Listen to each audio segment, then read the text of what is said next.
Hello friends, welcome to my YouTube channel carry on. आज हम बात करने वाले हैं फिर से जो पिछली वीडियो में मैंने आपको टॉपिक पढ़ाया था वो था गोली दर्पण के लिए चिन्ह परिपाटी। ठीक है, तो आज हम चिन्ह परिपाटी को एक बार दोबारा रिवीजन करेंगे और साथ ही साथ मैं आपको उसे और अच्छे से समझाने की कोशिश करूँगी और इसके बाद मैं आपको साथ ही साथ दर्पण का सूत्र भी बताऊँगी। ठीक है, दर्पण सूत्र भी आज की ही वीडियो में बताऊँगी। तो देखो, अगर हम जो चिन्ह परिपाठी हैं उसके पॉइंट पे अगर ध्यान दें, दोबारा उसे ध्यान में लाएं, तो उसका पहला पॉइंट क्या था कि कोई भी जो हमारी वस्तु है वो कहाँ पे रखी जाएगी, दर्पण के बाईं ओर रखी जाएगी। ठीक है, या हम ये कहें कि दर्पण का जो परावर्तक पृष्ठ है उसके बाईं ओर रखी जाएगी। ठीक है, दोनों केस में यही है। तो पहला पॉइंट काफ़ी इजी था, जिसमें हम कह रहे हैं कि जो हम वस्तु को रख रहे हैं या जिसे हम बिंब कह रहे हैं उसे कहाँ पे रखेंगे, जो दर्पण है दर्पण के परावर्तक पृष्ठ के आगे या दर्पण के बाईं ओर रखेंगे। ठीक है, पहला पॉइंट क्लियर है ना। इसके बाद देखो, जो दूसरा पॉइंट था वो पॉइंट था कि जितनी जो भी हम दूरियां मापेंगे वो दर्पण के ध्रुव से मापेंगे। ठीक है, इस पॉइंट का क्या मतलब है, देखो जैसे मैंने यहाँ पे उत्तल दर्पण बनाया, ठीक है, इस तरीके से, और एक मैंने अवतल दर्पण बनाया। अब मैं कह रही हूँ मैंने वस्तु यहाँ पे रखी है, ठीक है, और ये दर्पण का ध्रुव है जहाँ से हम वस्तु की दूरी को मापेंगे। तो देखो, वस्तु जहाँ पे भी रखी जाएगी लेकिन उसकी माप कहाँ तक ली जाएगी, दर्पण के ध्रुव तक ली जाएगी। ठीक है, तो यहाँ पे मैंने वस्तु रखी है तो हम क्या कहेंगे, यहाँ पे वस्तु रखी है और उसकी माप कहाँ तक लेंगे, दर्पण के ध्रुव तक लेंगे। ठीक है, तो वस्तु यानी जिसे हम बिंब कह रहे हैं, बिंब से दर्पण के ध्रुव तक की दूरी को स्मॉल यू से डिनोट करते हैं। किससे डिनोट करते हैं, स्मॉल यू से डिनोट करते हैं, चाहे वो उत्तल दर्पण में हो चाहे अवतल दर्पण में हो। ठीक है, ये पॉइंट अच्छे से नोट कर लेना क्योंकि ये अभी दर्पण सूत्र में काम आने वाला है। ठीक है, तो यहाँ पे हमने एक पॉइंट नोट किया कि जो दर्पण का, जिसे हम बिंब कह रहे हैं, बिंब से दर्पण के ध्रुव तक की दूरी क्या कहलाती है, यू, स्मॉल यू। ठीक है, चाहे उत्तल दर्पण में हो चाहे अवतल दर्पण में हो। ठीक है, साथ ही साथ मैं आपको यहाँ पे एक पॉइंट और नोट करा दूँ कि हमने पिछली वीडियो में मैंने आपको बताया था कि जो दर्पण का ध्रुव है उससे बाईं ओर हम जितनी भी दूरियां लेंगे वो ऋणात्मक लेंगे, कहा था ना। तो यानी इस ओर हमारी दूरियां क्या होंगी, ऋणात्मक। अब वो चाहे उत्तल दर्पण में हो चाहे अवतल दर्पण में हो, दोनों दर्पण के लिए सेम था कि जो वस्तु की दूरियां यानी जो भी हम दूरियां दर्पण के ध्रुव से बाईं ओर लेंगे वो क्या होंगी, ऋणात्मक होंगी। तो देखो, जहाँ वस्तु हम हमेशा कहाँ पे रख रहे हैं, दर्पण के बाईं ओर रख रहे हैं, तो इस हिसाब से जब भी हम वस्तु की दूरी लेंगे वो ऋणात्मक में आएगी। जैसे मैंने यहाँ पे वस्तु रखा है, ये 5 सेंटीमीटर की दूरी पे है, तो हम क्या लिखेंगे, -5 सेंटीमीटर। ठीक है, अब आप कहोगे कि दूरी तो कभी ऋणात्मक में होती ही नहीं है। ठीक है, सही बात है कि दूरी कभी भी ऋणात्मक नहीं होती है, लेकिन ये मत समझना कि ऋणात्मक चिन्ह ये दर्शा रहा है कि दूरी ऋणात्मक है।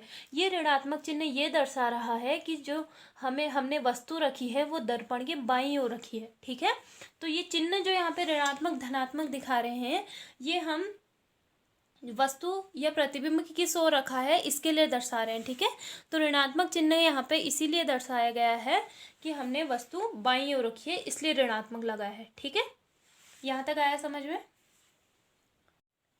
तो देखो, अगला पॉइंट हमने पढ़ा था कि अगर कोई हम प्रतिबिंब भी ले रहे हैं तो उसकी माप भी कहाँ से ली जाएगी, जो दर्पण का ध्रुव है वहीं से ली जाएगी। ठीक है, जैसे मैंने यहाँ पे 2 केस बना रखे हैं। जब कोई वस्तु अनंत पे रखी हो तो प्रतिबिंब आपको पता है उत्तल दर्पण में कहाँ पे प्राप्त होता है, दर्पण के फोकस पे, मुख्य फोकस पे हमें प्रतिबिंब प्राप्त हो रहा है, यानी यहाँ पे हमें प्रतिबिंब प्राप्त हो रहा है। तो देखो, यहाँ पे दूरी कहाँ से ली जाएगी, जो दर्पण का ध्रुव है और वहां से फोकस है यहाँ पे। ठीक है, जहाँ पे हमारा प्रतिबिंब बन रहा है, तो ये दूरी को हम किससे डिनोट करते हैं, वी से डिनोट करते हैं। ठीक है, तो ये भी ध्यान रखना, चाहे उत्तल दर्पण हो चाहे अवतल दर्पण हो, वहां पे भी, यहाँ पे भी मैंने अनंत से वस्तु आ रही है, अवतल दर्पण की बात कर रही हूँ, अनंत से किरणें आ रही हैं और वो कहाँ पे मिल रही है,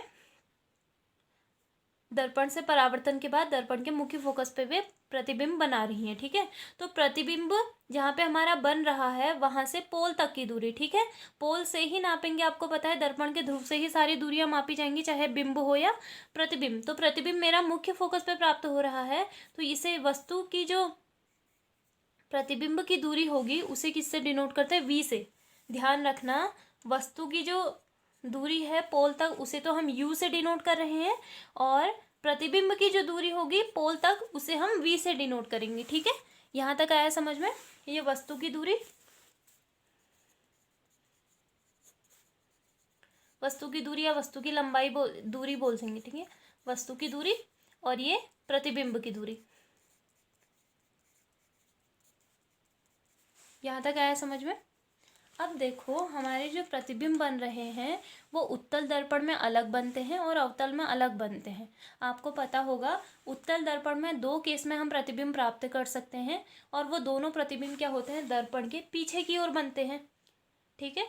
और आपने ये मैंने पिछले वीडियो में आपको बता रखा है कि जो दर्पण के पीछे की ओर हमें जितने भी यानी दर्पण से दाईं ओर जितने भी हमें दूरियां लेंगे वो किस लेंगे, धनात्मक, ठीक है। जो दर्पण से दाईं ओर हम दूरियां लेंगे वो सारी किस में लेंगे, धनात्मक में। तो उत्तल दर्पण में केवल दो केस में प्रतिबिंब प्राप्त होता है। जो दोनों केस में हमें प्रतिबिंब कहाँ की ओर प्राप्त हुए हैं, दर्पण से दाईं ओर। यानी जो भी हमें प्रतिबिंब प्राप्त होंगे उत्तल दर्पण में वो क्या होंगे, धनात्मक होंगे। यानी उत्तल दर्पण के लिए V हमेशा क्या रहेगा, धनात्मक रहेगा, यानी पॉजिटिव रहेगा, ठीक है। यहाँ तक आया समझ में। अब देखो अवतल दर्पण की अगर हम बात करें तो अवतल दर्पण में टोटल 6 केस में हमारा प्रतिबिंब प्राप्त होता है, ठीक है। अब इन 6 केस में भी 5 केस में हमें प्रतिबिंब कैसा प्राप्त होता है, वास्तविक। और वास्तविक प्रतिबिंब जो दर्पण का ध्रुव है उससे आगे की ओर यानी परावर्तक पृष्ठ से आगे की ओर। और आपको पता है कि दर्पण के परावर्तक पृष्ठ से आगे की ओर जितनी भी हम दूरियां लेंगे वो ऋणात्मक लेते हैं। यानी 6 में से 5 केस में जो V होगा वो क्या होगा, हमेशा ऋणात्मक होगा, ठीक है। यानी हम माइनस का निशान लगाएंगे दूरी के आगे। और जबकि एक केस है जब हमारी वस्तु कहाँ पे रहती है, जो दर्पण का मुख्य फोकस है और दर्पण का ध्रुव है, इसके बीच में अगर हम वस्तु लेते हैं तो हमें प्रतिबिंब आभासी प्राप्त होता है, यानी दर्पण के पीछे की ओर। और आपको पता है जब भी हम दर्पण के पीछे की ओर अगर प्रतिबिंब प्राप्त करते हैं तो वो क्या होगा, यानी हमें प्रतिबिंब कहाँ को प्राप्त हुआ, दर्पण की दाईं ओर, और वो क्या होगा, हमेशा धनात्मक होगा, ठीक है। तो एक केस ऐसा है जहाँ पे हमें V की वैल्यू क्या मिलेगी, धनात्मक मिलेगी अवतल दर्पण में, ठीक है। लेकिन अगर उत्तल दर्पण में कहें तो V की वैल्यू दोनों में हमेशा ऋणात्मक रहेगी। यहाँ तक आया समझ में। आपको पता समझ में आ रहा है कि हम धनात्मक और ऋणात्मक किस तरीके से ले रहे हैं, ठीक है। ये अगर आपको चीज़ें अच्छे से समझ में आ जाएंगी तो आपको दर्पण सूत्र ज़्यादा अच्छे से समझ में आएगा। आपको धनात्मक और ऋणात्मक लेना अच्छे से समझ में आना चाहिए, इसलिए मैंने ये वीडियो दोबारा बनाई है, ठीक है। तो देखो इसके बाद है दर्पण का मुख्य फोकस, ठीक है, या फोकस दूरी भी अगर हम कहें, एफ को किससे दर्शाते हैं, फोकस दूरी से। ये मैंने आपको पिछली वीडियो में बताया है कि दर्पण का जो क्या है, ध्रुव है, दर्पण के ध्रुव से मुख्य फोकस की तक की दूरी क्या कहलाती है, दर्पण की फोकस दूरी कहलाती है, ठीक है। अब बात करें उत्तल दर्पण में अगर फोकस दूरी की तो यहाँ से यहाँ तक की दूरी क्या कहलाई, फोकस दूरी कहलाई ना। तो देखो ये किस ओर है, दर्पण से दाईं ओर है, तो यानी ये क्या लेंगे, हम हमेशा धनात्मक लेंगे उत्तल दर्पण में। लेकिन ऐसे ही अगर अवतल दर्पण की बात करें तो फोकस दूरी हमेशा कहाँ को रहेगी, दर्पण से बाईं ओर रहेगी। तो बाईं ओर अगर हमें पता है कि हम दूरियां किस में लेते हैं, हमेशा ऋणात्मक लेते हैं। तो यानी यहाँ पे जो फोकस दूरी होगी जिसे हम स्मॉल f से डिनोट कर रहे हैं अवतल दर्पण के केस में, वो क्या होगी, ऋणात्मक होगी, ठीक है। तो देखो अगर मैं उत्तल दर्पण और अवतल दर्पण में जो हम दूरियां ले रहे हैं, धनात्मक ले रहे हैं या ऋणात्मक ले रहे हैं, उनको अगर मैं अलग अलग करके समझाने की कोशिश करूं तो पहले हम अवतल दर्पण की बात करते हैं, ठीक है। तो देखो अवतल दर्पण में अगर U की बात करें, U क्या थी, वस्तु की दूरी, वस्तु की दूरी किससे, वस्तु या बिंब भी बोल सकते हैं, ठीक है, वस्तु या बिंब किससे दूरी, पोल से। तो यानी U क्या थी, वस्तु की दूरी कहाँ तक, पोल तक, ठीक है। तो वो हम क्या लेंगे, हमेशा U क्या होगा, हमेशा दर्पण के बाईं ओर स्थित रहता है। तो इस हिसाब से हम हमेशा अवतल दर्पण में जो U लेंगे वो क्या लेंगे, हमेशा ऋणात्मक लेंगे। तो ये क्या होगा, U हमेशा क्या होगा, ऋणात्मक होगा। यहाँ तक आया समझ में, यानी नेगेटिव होगा।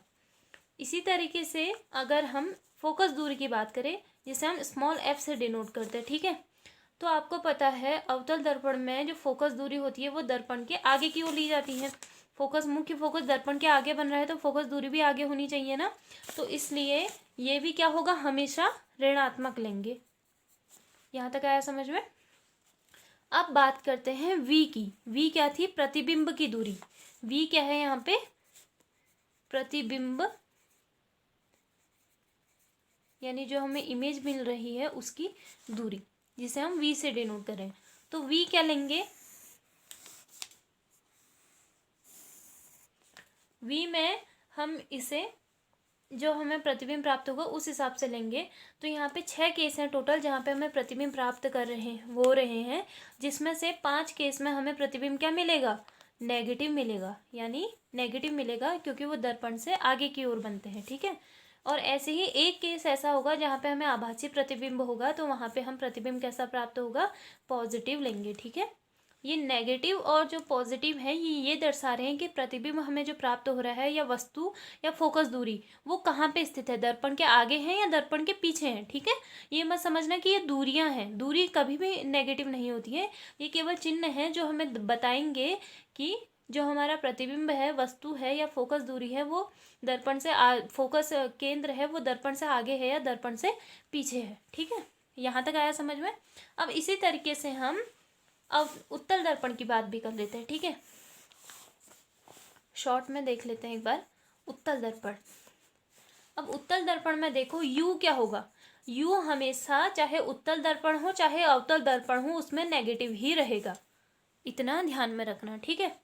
अब फोकस दूरी की बात करें तो आपको पता है कि उत्तल दर्पण क्या है? एक आभासी दर्पण है जिसमें फोकस केंद्र भी क्या होता है? आभासी होता है। तो फोकस दूरी भी क्या होगी? आभासी होगी, यानी दर्पण से पीछे की ओर। और दर्पण से पीछे की ओर जितनी भी दूरियां होती हैं उसे हम क्या लेते हैं? पॉजिटिव लेते हैं। तो फोकस दूरी क्या हो जाएगी? हमारी पॉजिटिव हो जाएगी, ठीक है। यहाँ तक आया समझ में? इसके बाद वी की बात करें। वी क्या होती है? प्रतिबिंब की दूरी। तो प्रतिबिंब हमें उत्तल दर्पण में हमेशा दर्पण से पीछे की ओर यानी दाईं ओर मिलते हैं। तो ध्रुव से दाईं ओर जितनी भी दूरियां होती हैं वो भी क्या होती हैं?